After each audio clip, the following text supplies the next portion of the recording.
ఉన్నాయన్నమాట. ఏదైతే 5 రాజకీయ నిమిషాల్లో ముందుగా ఒకటి, జాబ్ కార్డు కలిగిన కుటుంబానికి ఒక ఆర్థిక సంవత్సరంలో 100 రోజుల పని అనేది తప్పనిసరిగా కల్పించాలి. అంటే జాబ్ కార్డు కలిగిన కుటుంబానికి ఒక ఆర్థిక సంవత్సరంలో 100 రోజుల పని అనేది తప్పనిసరిగా కల్పించాలి. కానీ మన గ్రామ పంచాయతీలో జరగట్లేదు. అవునా? జరుగుతుందా? జరగట్లేదు కాబట్టి మన అవగాహన ర్యాలీ అనేది ఏర్పాటు చేసుకోవడం జరిగింది. ఓకేనండి, ఈ ర్యాలీ పెట్టుకుని కూడా మనం అందుకోసమే ఫోటోలు ఈ వీడియోలు అన్ని కూడా మనకి స్టేట్ వెళ్ళిపోతాయి కదా, వెళ్ళిపోతాయి. మరి వీళ్ళందరూ మాట్లాడలేదు. మనకి స్త్రీ పురుషులకు సమాన వేతనం అనేది మన ఈ ఎన్ఆర్జీఎస్ పథకంలో మనకి ఇవ్వడం జరుగుతుంది. అవునా కాదండి? ఆడమగ సమాన కూలి. మనం బయటకు వెళ్ళినప్పుడు ఇస్తున్నారా? అలా ఇవ్వరు కదా. మన ఉపాధి పథకంలో మాత్రం ఆడమగ కూలి అనేది సమానంగా ఇవ్వడం జరుగుతుంది. మూడో అంశం వచ్చేసి పనిచేసిన 15 రోజుల్లోనే వేతనాలు అనేది చెల్లించడం జరుగుతుంది. కానీ మనకి జరుగుతుందా? జరగట్లా. పనిచేసిన 15 రోజుల్లో వేతనాలు అనేది చెల్లించట్లా. చట్టం ప్రకారం చెప్పింది కానీ జరగట్లేదు. దానికోసం మన ర్యాలీలన్నీ కూడా చేయడం జరుగుతుంది. ఓకేనండి. 4వ అంశం వచ్చేసి గ్రామ సభ తీర్మానించి ఆమోదం పొందిన పనులు మాత్రమే చేయాలి. అలా చేస్తేనే మనకి డబ్బులు అనేది రావడం జరుగుతుంది. 5వ అంశం వచ్చేసి కాంట్రాక్టర్లకు యంత్రాలకు త్రావలేదు. మన ఉపాధి పథకంలో కాంట్రాక్టర్లు ఉన్నారు? ఎవరైనా ఉన్నారా? యంత్రాలు ఏమైనా ఉపయోగిస్తారా? ట్రాక్టర్లు పెట్టి జేసీబీలు పెట్టి చేయించడం అనేది లేదు కదా. ఏదైతే వేతనదారు పనిచేస్తారో ఆ వేతనదారు నుంచి ఆ డబ్బులు డైరెక్ట్గా వేతనదారు అకౌంట్కి, ఉపాధి శ్రామికుల అకౌంట్కి జమ అవుతుంది. అంతేనా? ఈ 5 అంశాలు కూడా మనకి రాజ్యాలు ఉంటారన్నమాట ఉపాధి పథకంలో. మనకి అన్ని కూడా పూర్తిగా అమలు కావడం లేదు కాబట్టి మనం ఈ సమాజానికి అవగాహన ర్యాలీ అనేది ఏర్పాటు చేసుకొని ఇది మనం రాష్ట్ర స్థాయి వరకు తీసుకెళ్ళడం జరుగుతుంది. ఓకేనండి. నెక్స్ట్ మనకి మనకి కొన్ని హక్కులు ఉన్నాయి. ఈ ఉపాధి హామీ పథకంలో ఉపాధి శ్రామికులకు కొన్ని హక్కులు అనేది ఉన్నాయి. జాబ్ కార్డు కలిగిన కుటుంబానికి 100 రోజుల పని కల్పించడం ఒక హక్కు. ఓకేనా? పని చేసిన 15 రోజుల్లో వేతనాలు పొందడం మన హక్కు. ఓకేనండి. పని ప్రదేశం 5 కిలోమీటర్లు దాటినచో రవాణా ఛార్జీ 10% పొందడం మన హక్కు. ఓకేనా?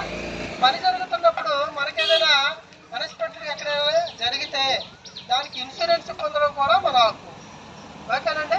ఈ ఉపాధి హామీ పథకంలో మనకి చాలా హక్కులు ఉన్నాయి.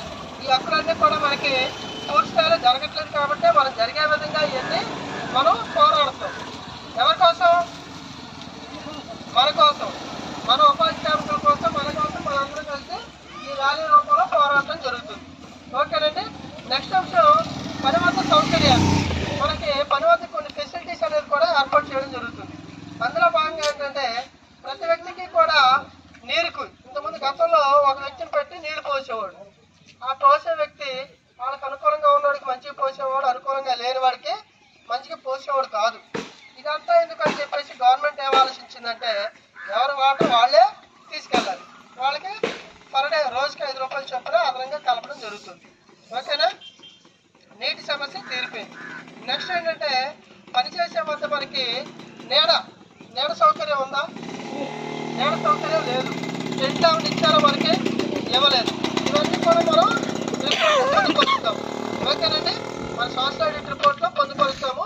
మన అవగాహన ర్యాలీ ద్వారా మనకి నీడ అనేది లేదు అని మనం తెలియజేస్తాం. 3వ అంశం వచ్చేసి ఏంటంటే ఫస్ట్ ఎయిడ్ కిట్, ప్రథమ చికిత్స పెట్టి అనేది ఉంది ఎవరి దగ్గరైనా? మేట్ల దగ్గర.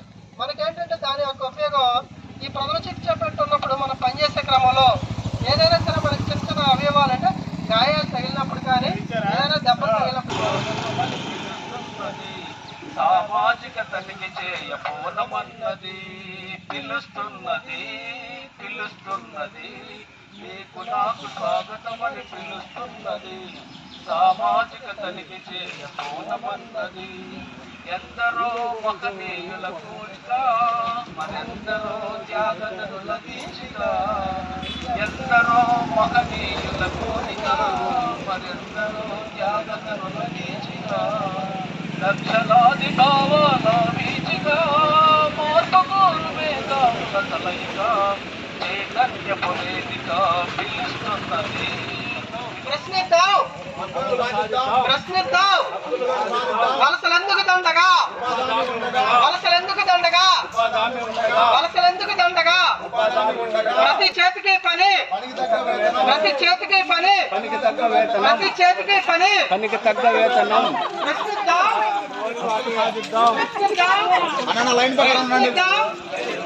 సామాజిక పాల్గొందాం